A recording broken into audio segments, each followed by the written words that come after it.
Hi guys. So we have this question. Let's start.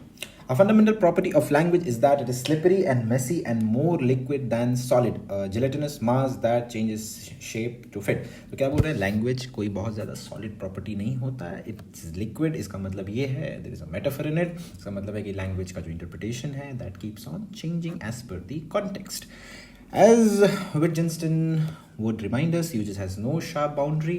Oftentimes, the only way to determine the meaning of a word is to examine how it is used. जैसे कि मैंने कहा, उसे contextually समझना पड़ता है. This insight is often described as the meaning in use doctrine. तो चीज़ों को, किसी शब्द को उसके कंटेक्स्ट के हिसाब से समझने का जो प्रोसेस है उसे हम कहते हैं क्या? Meaning in use doctrine. There are differences between the meaning in use doctrine and a dictionary first theory of meaning. So यहाँ पे हमें दो theories मिल रही हैं. There is one way of interpreting meaning. It is meaning in use, and दूसरा dictionary first theory. So we are getting two different modes of interpreting languages. The dictionary's careful fixing of word to definitions like butterflies pinned under glass can suggest that this is how language works. The definition can seem to ensure and fix the meaning of words just as the gold standard can back a country's currency. क्या मतलब है इसका? तो ये जो हमारा dictionary first theory है, इसमें क्या होता है कि like there the meaning is very much strictly the meaning is very much strictly bounded. There is a proper definition to it and you cannot come out of it. तो आपको मान लो कोई मीनिंग है, आपको समझ में नहीं आया, you go to a dictionary, refer to it and use it. You are not getting a contextual understanding of that meaning. You are simply referring to the dictionary as per the normative definition, and you are using that meaning to understand that language and or that word. So that is dictionary first theory. What Wittgenstein found in the circulation of ordinary language, however, was a free-floating currency of meaning. Free-floating currency of meaning. जैसे कि हम देखते हैं कि like हमारा जो gold के against जो हमारा currency का rate होता है, that is not fixed. That keeps on changing, right? It's not very much fixed like the dictionary first theory. It is very much similar to the meaning in use theory, जहाँ पे आप context के हिसाब से meaning change होते रहता है. जिस तरह से gold के changing demand and supply के साथ साथ आपके currency का rate change होते रहता है. So that is the kind of analogy that has been used here to define two different kind of theories. The value of each word arises out of an exchange. The lexicographer abstracts the meaning from that exchange, which is then set within the convention of the dictionary definition. तो क्या होता है हमारे ये किसके बारे में बोला जा रहा है? ये बोल रहा है मीनिंग इन यूज थ्योरी के बारे में. क्या होता है, एक जो लेक्सिकोग्राफर होता है वो क्या करता है, कंटेक्चुअली मीनिंग को समझता है और उसे डिक्शनरी में पुट इन करता है and aligns it with the meaning of the dictionary. ये देखो दो तरीके हैं. एक तो होता है आप डिक्शनरी से, आपको कोई मीनिंग समझ नहीं, आप डिक्शनरी में देखो और उसे समझ लो. और दूसरा होता है कि लाइक आपको एक कंटेक्चुअल अंडरस्टैंडिंग लो उस वर्ड का और डिक्शनरी के मीनिंग के साथ अलाइन करो उसको. ठीक है, you align your understanding with the definition of that definition in the dictionary. You don't simply look into the dictionary and simply mug this up and follow this up. Rather, you allow your interpretation to get aligned with the definition of the meaning. So there is a kind of exchange going on between the dictionary and the contextual understanding. So this is meaning in use theory. So आपको generally ये समझना है कि number one, there is a meaning in use theory और दूसरा क्या है, dictionary first theory. इसमें क्या होता है, इसमें चीज़ें फिक्स्ड होती हैं, इसमें there is a kind of exchange, इसमें there is a kind of slippery contextual, चीज़ें contextual होती हैं, meaning keeps changing as per the context. तो ये दो चीज़ें हैं. तो देखते हैं कौन है जो इसके बारे में सही डिफाइन कर रहा है. Let's see. Dictionary definition are like gold standards. Okay, artificial, theoretical and dogmatic. No, not dogmatic. Dogmatic मतलब कि बहुत ज़्यादा ऑर्थोडॉक्स, जो चेंज नहीं होगा, narrow minded kind of person. No, it's not dogmatic, कहीं यूज़ नहीं हुआ. Actual meaning of word is there free exchange value. ठीक है, बट दिस ये वाली पोर्शन ठीक है, बट ये डॉगमैटिक वर्ड यहाँ पे सही यूज़ नहीं किया गया है. इवन आर्टिफिशियल नहीं यूज़ किया गया है. ठीक है, so it's like something which is not as per the tone of the passage. Number B देखते हैं इससे बेहतर कुछ हमें मिल सकता है कि नहीं. Number B, language is already slippery Given this, accounting for meaning in use will only exasperate the problem. Exasperate the problem. No sir, आप यहाँ पे ऐसे कोई प्रॉब्लम के बारे में डिफाइन ही नहीं की गई है, तो ये यहाँ पे पहले ही कट जाता है. So this is absolutely wrong. Meaning is dynamic, okay. Definitions are static, okay. The meaning in use theory helps us understand that definitions of words are curled from their meaning in exchange and use and not vice versa. क्या मतलब है इसका कि जब meaning in use theory helps us understand that definition of words are curled from their meaning in exchange and not use vice versa. तो not vice versa का मतलब क्या है? मतलब आप मीनिंग इन यूज थ्योरी में क्या होता है हमारा कि आप एक शब्द को देखा आपने and you extract that meaning. definitions of word are culled from the meaning in exchange and not used by yourself. मतलब आप ऐसे करते हो. For example, there is a word called anecdote. ठीक है. Now you don't know the meaning of this. आप क्या किए, आप पहले इसके contextual understanding को समझे, then you refer to the dictionary. ऐसा नहीं कि आप पहले डिक्शनरी देखें और फिर कंटेक्चुअल और फिर उसे कंटेक्चुअल अंडरस्टैंडिंग को समझे. No, this is not the meaning in use theory. This is dictionary first theory. आप पहले डिक्शनरी रेफर कर रहे हो फिर जाकर के आप मीनिंग समझ रहे हो directly. No, this is not. Vice versa, इधर से इधर आप जा सकते हो. कंटेक्चुअल अंडरस्टैंडिंग के साथ जाकर के आप डिक्शनरी से समझे. This is one thing that you can do. जैसे कि मैंने समझाया था that exchange is going on. This is one thing that you can do, but you can not do like this. ये आप अगर करते हो आप डिक्शनरी फर्स्ट थ्योरी में आप चले जाओगे. This is not done. I hope you understood this. So this is somewhere it is right. ये सही समझा रहा है कि मीनिंग इन यूज थियरी कैसी होती है और कैसी नहीं होती है. नाउ नंबर डी क्या बोल रहा है? The meaning of words in dictionary is clear, fixed and less dangerous. No, that word itself is very much problematic. ये कहीं यूज नहीं हुआ. And ambiguous, no, not ambiguous. तो ये यहीं पे गलत हो जा रहा है. So number C is the answer that we are left with. The second one, a translator of literary works needs a secure hold upon the two languages involved, supported by a good measure of familiarity with the two cultures. तो एक बंदा जो कि एक translator है, उसे क्या चाहिए कि वो जिस लैंग्वेज से जिस लैंग्वेज में ट्रांसलेट कर रहे हैं, इन दोनों लैंग्वेज पर उसकी पकड़ अच्छी होनी चाहिए. They should have a secure hold and क्या फेमिलियरिटी विद कल्चर होनी चाहिए. For an Indian translating works in an Indian language into English, finding satisfactory equivalence in generalized Western culture of practice and symbol in the original would be less difficult than gaining fluent control on contemporary English. तो एक बंदा, एक Indian इंसान जो कि translation कर रहा है, उसके लिए क्या डिफ़िकल्ट होगा? उसके लिए डिफ़िकल्ट होगा इंग्लिश सीखना. उसके लिए डिफ़िकल्ट क्या होगा? इंग्लिश सीखना. और उसके लिए ईजी क्या होगा? उसके लिए ईजी क्या होगा? उसके लिए ईजी होगा कल्चर को रिप्रेजेंट करना. Okay, because he is translating Indian to English text. ठीक है, तो डेफिनेटली वो इंडिया का जो कल्चर है वो बेटर समझ पाएगा. लेकिन उसकी हाथ तंग किस में हो जाएगी? इंग्लिश में समझने में. सीधी सी बात है. Next, when a westerner works on text in Indian languages, the interpretation of cultural elements will be the major challenge. Similar चीज़ हो गई फिर. लेकिन अगर कोई वेस्टर्न बंदा है, कोई यूरोपियन बंदा है, वो अगर इंडियन लैंग्वेज पे अगर काम कर रहा है, तो उसके लिए डिफ़िकल्टी क्या होगी? उसके लिए डिफ़िकल्टी हो जाएगी कल्चर को समझना, क्योंकि वो बंदा कभी यहाँ आया ही नहीं है. उसके लिए कंपैरेटिवली ईजी क्या होगी? उसके लिए comparatively easy rather than control over the grammar vocabulary. तो ईजी उसके लिए क्या होगी? उसके लिए ईजी हो जाएगी लैंग्वेज को अंडरस्टैंड करना.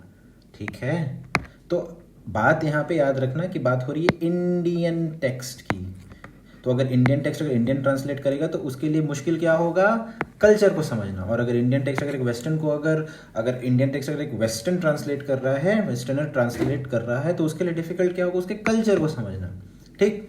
Since it is easier for an Indian to learn the English language than it is for a Briton or American to comprehend Indian culture, translations of Indian text is better left to Indians. क्योंकि Indian text को better Indian समझ सकते हैं, context को better समझ सकते हैं, rather than any Briton or American. So the Indian text should be better left with the Indians to translate in any other language rather than any other European or American. So let's see कौन कौन से कौन सा ऐसा option है जो इन सारे sense को कवर करता है with the right kind of tone? Well translating the Indians and the western face the same challenge, okay सही है, but they have different skill profiles and the former have the advantage. जी नहीं, किसी को advantage नहीं होता है। While translating की बात हो रही है, ट्रांसलेटिंग में किसी को एडवांटेज नहीं होगी। हाँ, जब आप बोल रहे हो कि लाइक एक पर्टिकुलर लैंग्वेज में ट्रांसलेट करने में किसी को कोई एडवांटेज हो सकती है कि नहीं, जैसे कि फॉर एग्जांपल अगर बोलो कि इंडियन को अगर ट्रांसलेट करना है इंडियन टेक्स्ट को इन इंग्लिश में, तो क्या उसे कोई एडवांटेज मिलेगी? हाँ, उसे मिल सकती है, लेकिन इन जनरल ट्रांसलेशन में किसी को कोई एडवांटेज नहीं मिलेगी। जो प्रॉब्लम एक इंडियन को इंडियन टेक्स्ट को इंग्लिश में ट्रांसलेट करने में फेस करना पड़ेगा, वो सेम प्रॉब्लम एक वेस्टर्नर को एक वेस्टर्न टेक्स्ट को दूसरे किसी लैंग्वेज में ट्रांसलेट करने में फेस करना पड़ेगा। हाँ, जो जो जो चीज़ इजी इसके लिए होगी वो सेम चीज़ इजी उसके लिए होगी। एज तो ये चीज़ हमारे टोन के साथ या हमारे सेंटेंस के एसेंस के साथ मैच नहीं करता। Next, as preserving cultural meaning is the essence of literary translation, Indians knowledge of the local culture outweighs the initial disadvantage of the lower fluency in English. Outweigh का मतलब क्या होता है? आउटवे का मतलब होता है कि लाइक बस खत्म, over, out, tata, bye bye. तो मतलब अगर एक बंदा अगर इंडियन बंदा को अगर उसके कल्चरल नॉलेज के बारे में अगर पता है तो दैट विल आउटवे दैट, तो उसके बाद फिर उसको लोअर फ्रीक्वेंसी के साथ उसकी इंग्लिश चल जाएगी। नहीं, ऐसी बात नहीं है, दोनों को ठीक रखना है। प्रॉब्लम फेस होती है, that is a different thing, but ये इसका मतलब ये नहीं कि लाइक मैं मतलब मुझे इंग्लिश नहीं आती, मैंने ट्रांसलेट की और जैसे भी इंग्लिश मैंने लिखी उसको मैंने पब्लिश करवा दी। No, it's not that. मुझे प्रॉब्लम फेस होगी, दैट्स अ डिफरेंट थिंग, लेकिन मैं उस टेक्स्ट को उसी हिसाब से पब्लिश करके छोड़ नहीं सकता। I'll have to turn that disadvantage into advantage by learning that and publishing it in the right way. So this is not matching the right tone of the passage. सो ऐसा नहीं है कि लाइक अगर आप अगर कल्चर को समझते हो तो एक तो आपकी जो लैंग्वेज पे जो पकड़ है वो अगर नहीं हो तो वो चल जाएगी आपकी। नहीं, it's not that, that is not being set in sentence. It's just that कि कल्चर को समझना बहुत इंपॉर्टेंट है, and a person who is a native speaker of that particular culture, who belongs to that culture, they have a advantage over it in translating. It's not that कि उसको वो अगर publish कर दे रहा है विथ लोअर ग्रामेटिकल कंटेंट तो वो अच्छा होगा। It's not that. So this is actually transforming the essence, the message of the passage. Number C, Indian translation should translate Indian text into English as their work is less likely to pose cultural problems, okay, which are harder to address than the quality of language. देखिए, harder to address यहाँ पे दिया हुआ है कि मतलब address तो करना है, हाँ, एक पर्टिकुलर चीज एक दूसरे से इजी या टफ हो सकती है। मे बी एक इंडियन के लिए कल्चर को एड्रेस करना is easier than addressing the language, that is a different thing. But इसका मतलब ये नहीं होता कि लाइक वो जो उसे नहीं आता है वो उसी हिसाब से उसको पब्लिश करवा के चला देगा। No, he has to work on both the thing. It's just that one is easy, one is tough, that's it, and this is matching the tone of the passage. Let's see number D क्या कहता है। Westerners might be good at gaining reasonable fluency in English in new language। देखिए यहीं पर ये sentence गलत बोल दे रहा है कि कोई भी न्यू लैंग्वेज अगर सीखना हो तो वेस्टर्नर्स का जनरली एक अपर हैंड रहता है। So westerners are better at understanding in और gaining fluency in new language. No, ये पहले ही ये आपके सेंटेंस के एसेंस को रिफ्यूट कर दे रहा है। So number C, we are left with number C. This is a pretty good answer. Let's look into this question.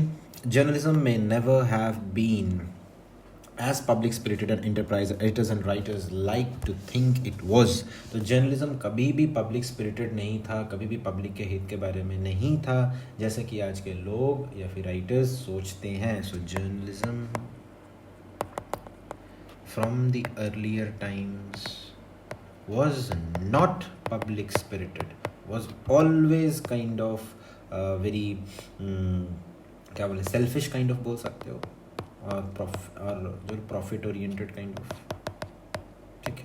It was yet the myth mattered. लेकिन ये जो मिथ था, कौन सा मिथ कि ये पब्लिक स्पिरिटेड है, ठीक है, एक मिथ ज़रूर था, लोग मानते ज़रूर हैं कि लाइक जर्नलिज्म हमेशा से ही पब्लिक स्पिरिटेड रहा है, लोग के समाज के भले के लिए था। So that myth was always there and it was important. क्यों important? Because it pushed journalism to challenge power. It made journalist loath to bend the whims of their audience. तो क्या ये क्यों हेल्प किया? ये जो मिथ था, ठीक इसका उल्टा, कि मिथ क्या था हमारा, कि जर्नलिज्म जो है बहुत ज़्यादा पब्लिक स्पिरिट है, बहुत ज़्यादा डिटैच्ड है, बहुत ज़्यादा न्यूट्रल है। ये मिथ हेल्प किया लोगों को जर्नलिज्म या फिर जर्नलिस्ट को पावर को चैलेंज करने में, क्रिटिसाइज करने में, सही रिपोर्टिंग करने में, सही जर्नलिज्म करने में। And it made journalist loath to bend to the whims of their audience, और उन्हें हेल्प किया ताकि वो ऑडियंस के विम्स के साथ, ऑडियंस के मूड के साथ चेंज ना हो। So they were very much firm and neutral on their decision due to this myth, याद रखिएगा। Now it provided a crucial sense of detachment. This myth provided a crucial sense of detachment. ये इसका एक plus point था, ये neutral रखता था journalism को, ठीक है। याद रखना ये मिथ है, ये ओरिजिनली नहीं था, ठीक है। The new generation of media giants that dominate journalists today has no patience for the old ethos of detachment. तो आज की जो न्यू जनरेशन है उसमें वो ओल्ड जो मिथ था डिटैचमेंट का, जो ओल्ड कॉन्सेप्ट ऑफ डिटैचमेंट थी, जिसको लेकर के आज तक मीडिया हाउसेस चल रहे थे, आज वो चीज़ खत्म हो चुकी है। It's not that this companies don't have aspiration toward journalistic greatness. BuzzFeed, Vice, and the Huffington Post invest in excellent reporting and employ first-rate journalists, and they have produced some of the most memorable pieces of investigating journalism in this century. तो ये जो कुछ बड़ी बड़ी कंपनियां हैं, हाँ कुछ लोगों ने कॉम्प्रोमाइज़ तो की है, ऐसा नहीं, बट ऐसे बहुत से कंपनीज ऐसे भी हैं लाइक BuzzFeed, Vice, Huffington, जो ने एक्सेलेंट रिपोर्टिंग की भी है, and they were very much memorable, very much detail, and were quite useful and significant. But few of them, तो सारे ऐसे नहीं है, सारे मीडिया हाउसेज ऐसे नहीं है, there are few of them that has compromised the kind of aspirations that it used to have, or the kind of ethos that they used to carry. But in the pursuit of audience, they have allowed the endless feedback loop of the web. Feedback loop of the web मतलब कि लोगों का जो feedback है to shape their editorial sensibility, उनके editorial sensibility and their तो जिस तरह से लोग behave कर रहे हैं, लोगों को जो देखना है उसी हिसाब से ये content बनाते हैं. They let the people's sentiment to shape the kind of journalism that they do. So that is one thing which has changed. तो ये public from being a public spirited organization before to public centric journalism, this is the kind of transition that has happened in this world of journalism. सो हमें कुछ चीज़ों का ध्यान रखना है कि ये जो मिथ था कि जर्नलिज्म हमेशा से पब्लिक स्पिरिट रहा है, ये हेल्प किया है जर्नलिज्म को कुछ समय तक डिटैच्ड और न्यूट्रल रहने में. लेकिन याद रखना है हमें कि अर्लियर पीरियड में भी जर्नलिज्म पब्लिक स्पिरिटेड नहीं था. It is just a myth कि वो पब्लिक स्पिरिटेड था जो कि जर्नलिज्म को आगे लेकर के आया और फिर वो चेंज हो गया due to the rising public centric journalism. याद रखिएगा. Let's look at the options. The belief that editorial insight can be engineered with the help of audience feedback loops has eroded the very nature of journalism. ठीक है, गलत नहीं है. Quite right. Let's see if there is anything better than this.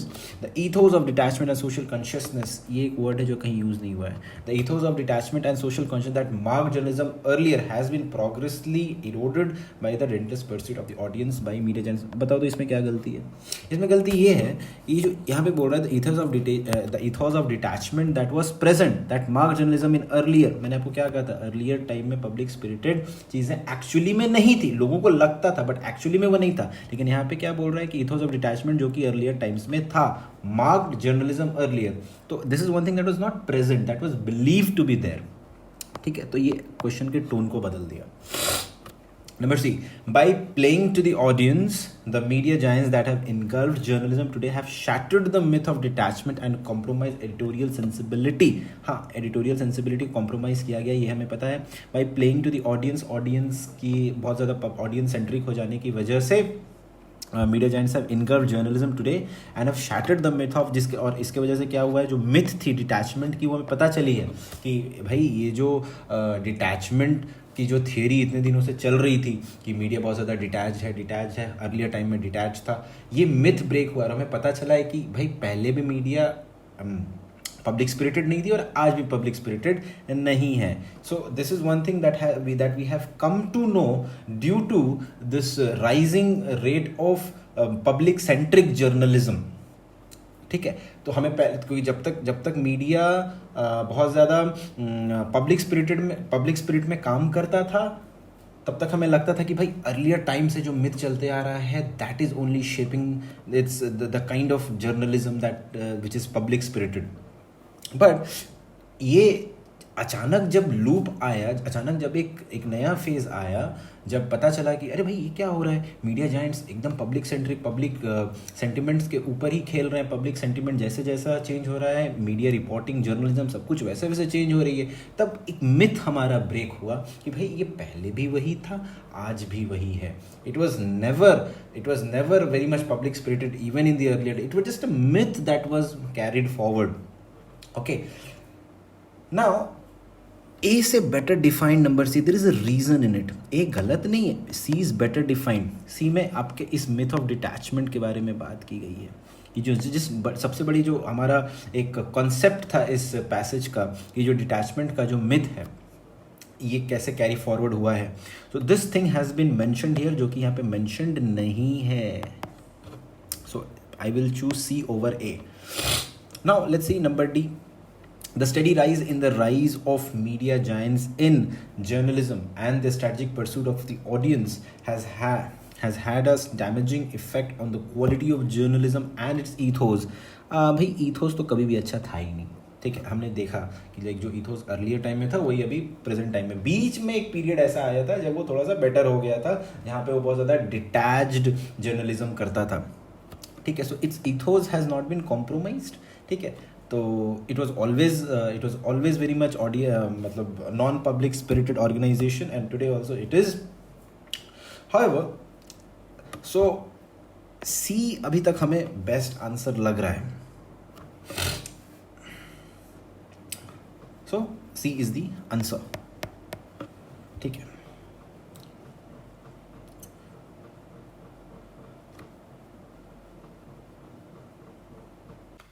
yes. Should the moral obligation to rescue an aid person in grave peril felt by a few be enforced by the criminal law? Should we follow the lead of a number of European countries and enact Bat Samaritan law? तो क्या हमें उन लोगों को punish करना चाहिए जो कि moral obligation of helping those people who are in need वो उसे फॉलो नहीं करते? क्या हमें उन्हें पनिश करना चाहिए just like the European countries? Proponents of Bat Samaritan law must overcome at least 3 different sort of obstacles. तो जो लोग इसके प्रोपोनेंट्स हैं, इस लॉ के सपोर्टर्स हैं, उन्हें 3 चीज़ों का ख्याल रखना है. क्या क्या? First, they must show the laws are morally legitimate in principle. तो पहले उन्हें दिखाना पड़ेगा कि जो लॉज हैं, जो भी क्रिमिनल लॉज ला रहे हैं वो मॉरली लेजिटिमेट है. Okay, second, they must show that this duty to aid can be defined in a way that can be fairly enforced by the court. Obviously, तो जो भी लॉज इसके अराउंड आएंगे, जो भी ड्यूटीज़ जो भी लिखे जा रहे हैं इन दैट लॉ बुक, जो भी लिखे जाएंगे, that should be like very much practical and should be enforceable by the court. Third, they must show that the benefits of the laws are worth their problem, risk and costs.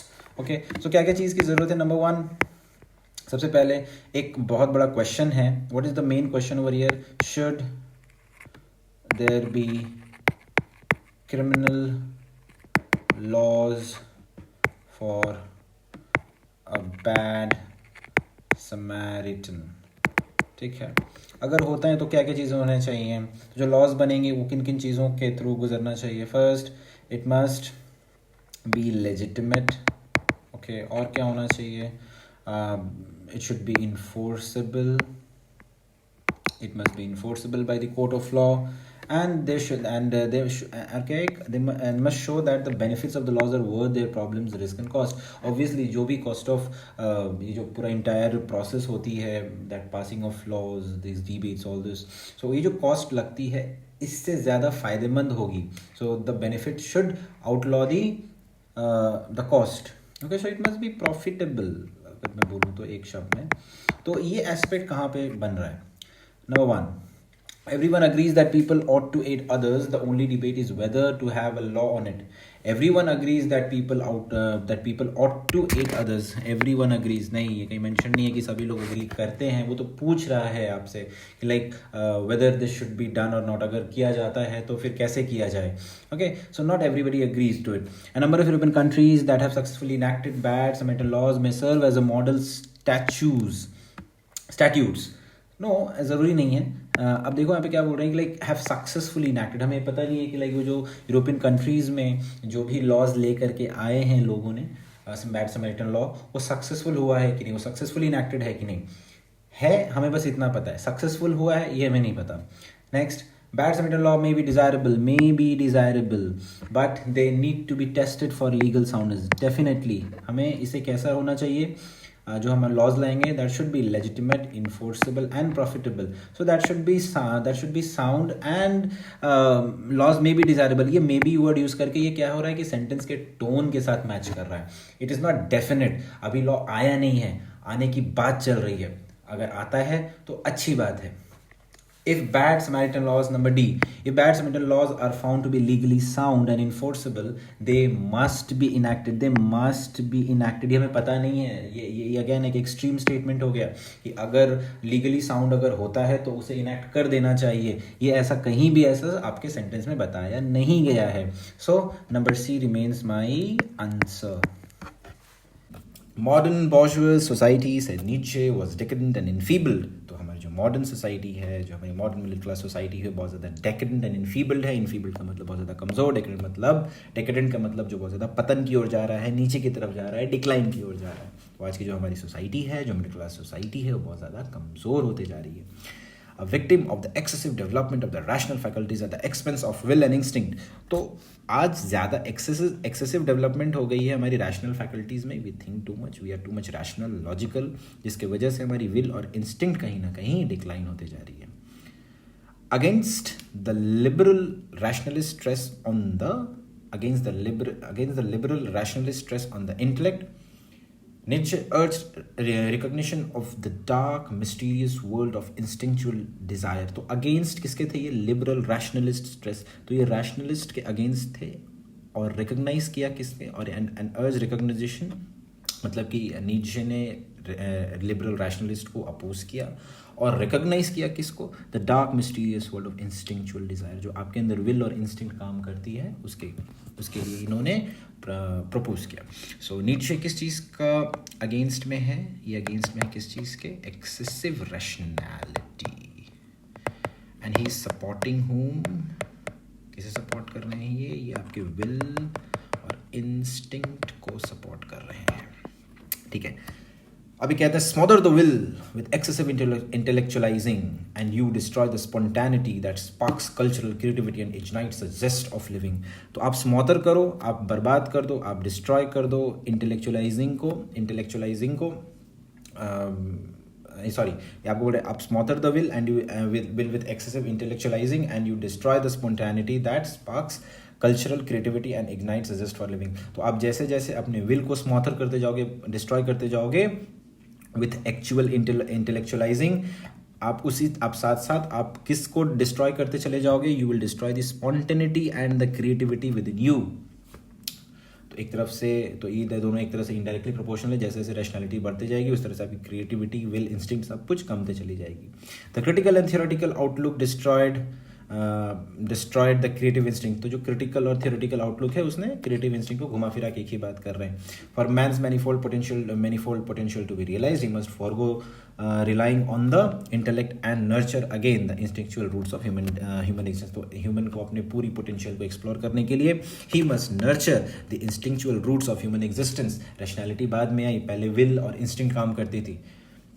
सो हमारे evolution, हमारा logic और reasoning का जो development हुआ है वो तो बहुत लेटर पार्ट में हुआ है. But initial during the very pre evolutionary period what was that one driving force that directed life? That was your instinct, that was your real life experiences that shaped you. Okay, so that is the crux of the passage. Let's see which of the option is correct. Nietzsche urges the decadent and infeeble modern society to forego intellect and give importance to creative instinct. Okay, ठीक है.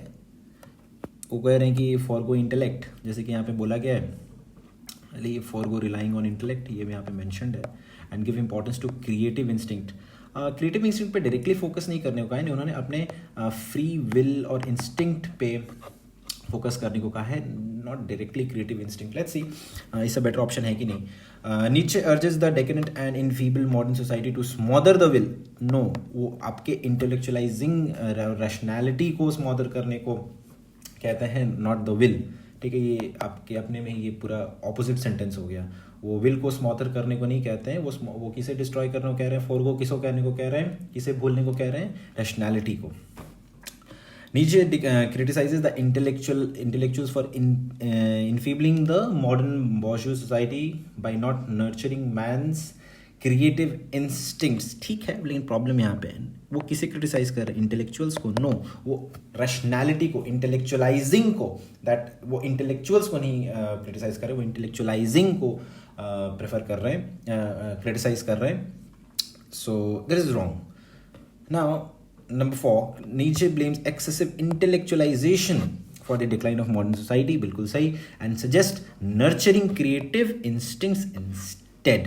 ठीक है, so वो क्या कह रहे हैं कि हमारी सोसाइटी को किसने बर्बाद कर दिया, एक्सेसिव इंटेलेक्चुअलाइजेशन ने, and this is the reason for the decline of the modern society, and he suggest nurturing creative instinct instead. ठीक है, तो इससे बेटर डिफाइंड ये है यहाँ पे क्या है। ठीक है, ये आपके अब ये भी सही है, नंबर ए भी सही है, नंबर डी भी सही है, it's just that number D is better defined than A. ठीक है, यहाँ पे देखो, यहाँ पे प्रॉब्लम के बारे में बात ही नहीं की गई है, यहाँ पे प्रॉब्लम मिसिंग है, यहाँ पे प्रॉब्लम के बारे में बात की गई है। ठीक है, यहाँ पे पता ही नहीं है, जैसे यहाँ पे प्रॉब्लम है, इस पैसेज का मेन प्रॉब्लम क्या था, दुख क्या है इस ऑथर का? इस ऑथर का दुख ये है कि हमारी सोसाइटी है वो बहुत ज़्यादा इंटेलेक्चुअलाइज्ड हो गई है, बहुत ज़्यादा रैशनल हो गई है, उस चीज़ के बारे में यहाँ पे बात ही नहीं की गई है। यहाँ पे सीधा बोल दिया गया है हमारा जो सोसाइटी है बहुत ज़्यादा डेकेडेंट और इनफीबल्ड है, क्यों है बताया नहीं गया, वो चीज़ यहाँ पे मेंशन्ड है, that is better described. So number D is the answer. Thank you everybody.